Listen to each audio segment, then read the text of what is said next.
What do you do when you're totally bad at something?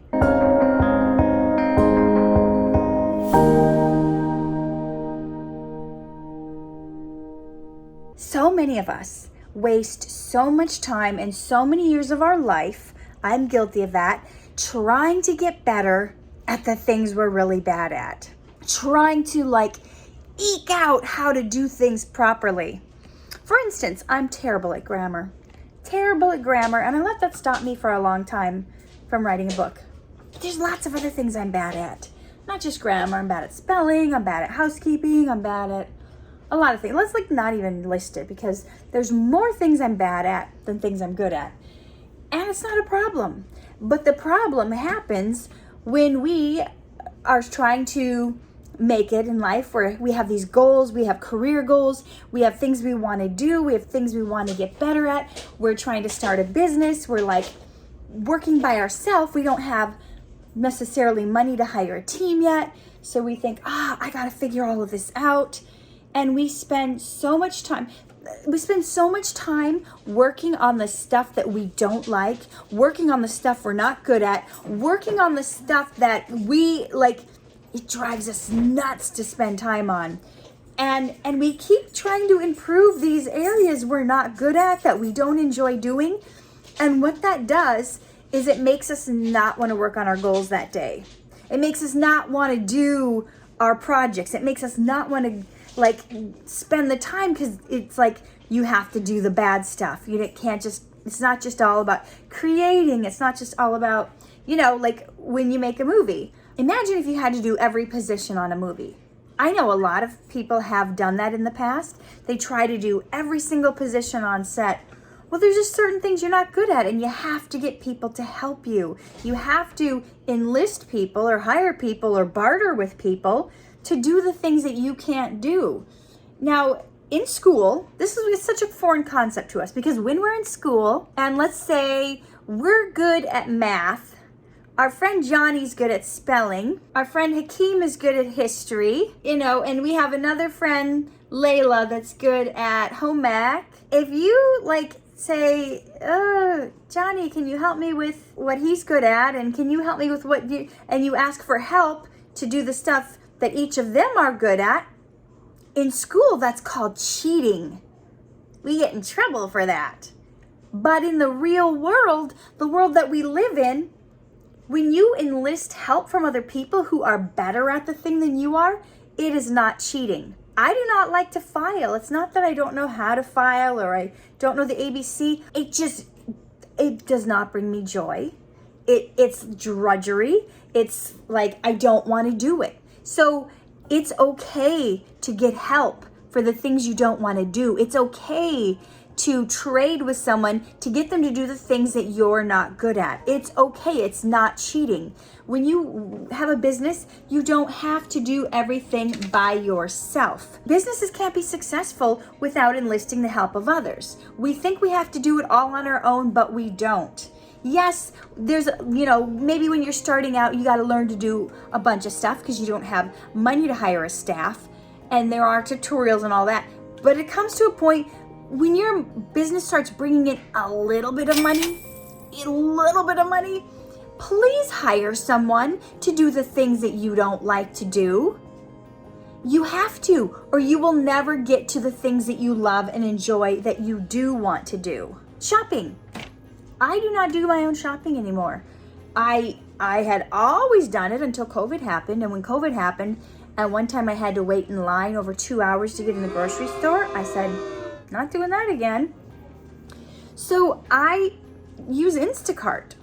Yes, it's a few dollars more to get your groceries, but how much is your time worth? How much is it worth for you to have that extra time at home to work on your goals, to work on things that bring you joy? Do you have to do your own grocery shopping? No.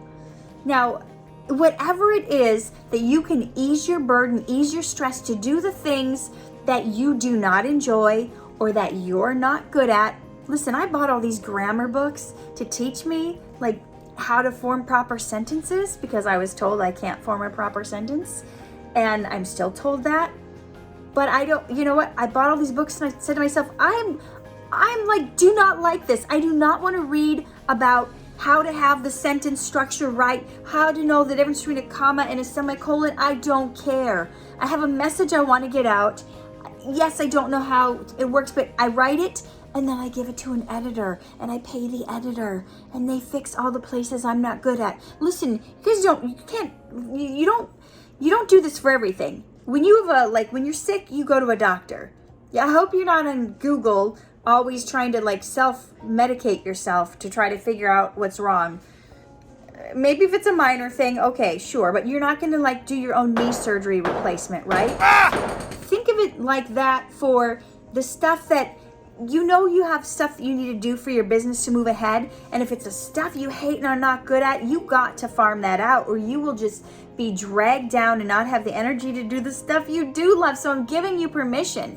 When you have a little extra money, hire someone. And if you don't have a little extra, trade with someone. You say, hey, friend, I'm coming over to your house today and I'm gonna watch your kids so you can work on whatever. Or hey, I'm gonna come do your dishes so you can create your painting, so you can do this or that. So whatever it is, do the things you love, spend more time doing it, and don't feel bad that you don't know how to do everything. It's okay if you have to hire professionals. It's actually encouraged. The highest companies, the biggest companies, the people in charge don't know how to do everything, and they don't have to. I remember somebody telling me a story once, I believe it was about Henry Ford, and I think it was, I don't know if it was a newspaper guy, I may be getting the story wrong, but somebody came to interview him and they were shocked that he didn't know how to do all this stuff that had to do with putting the cars together. Ford, right? Ford Motor Company. So they asked him a question. He didn't know the answer. He dialed a phone number. He got the answer to it. They asked him another question. He didn't know the answer for how they did this other thing at the company. He dialed the person that does that department. He got the answer.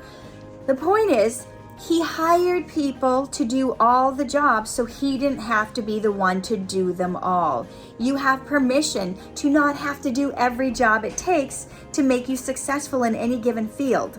And that's what all the top people do. We can learn from it. We don't have to beat ourselves up and feel like, oh, we're terrible, we stink, we're not any good, because we don't know how to do certain things in our business. You know what? When you get to be really successful anyway, you won't have the time to do all the positions. So give yourself permission to just farm it out, hire it out, take a break, because your time is better spent on the things that are the needle movers. The things like creating your content, making your music, doing whatever it is that only you can do, and everything else can be farmed out. You know, don't feel bad if you have somebody take care of your kids on some days. You don't have to be there for everything. I remember somebody criticizing Joyce Myers once because she was on the road traveling a lot doing her ministry. And she said something once I thought was kind of cute. She said, you know what? I don't have to be the one that pours my kids cereal in the bowl every morning. Somebody else can do that. So I give you permission to go ahead, get the help you need. All right? Live true, love hard, shine bright. Hey there, it is Katherine Norland. I hope you enjoyed that video. And if you did, please hit the like button and subscribe to my channel. And if you guys think that this video would bless somebody else or that they need to hear it, please hit the share button. And there's a little bell button too where you can be notified whenever I have a video that comes out so you don't miss a thing. I appreciate you guys. Remember, always live true, love hard, shine bright, and I will see you in the next video.